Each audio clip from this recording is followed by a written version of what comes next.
nandito ka na. Tama-tama, gusto ko ipakilala sa iyo yung kasama. Si Angel? Pupunta siya dito? Paano mo naman yung pangalan niya? Kasi... Angel, gusto ko ipakilala sa iyo si... Barbara? Hi! Hi. Magkakilala na kayo? Yep, siya yung nakilala ko dito the other day. Magkakilala din kayo?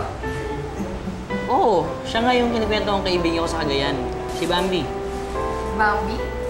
Eh, di ba Barbara ang pangalan mo? Oo, real name ko yung Barbara, nickname ko lang yung Bambi. Galing, no? Teka, paano kayo nagkakilala? Ikakauwi mo lang. Actually, nung isang araw pa ako dumating, dumalaw ng coffee shop para bumili ng coffee. Hindi mo agad sinabi sa akin. Parang kadalaw na ako. Kasi noon, pagod na rin ako tsaka ayaw na rin kitang istorbohin.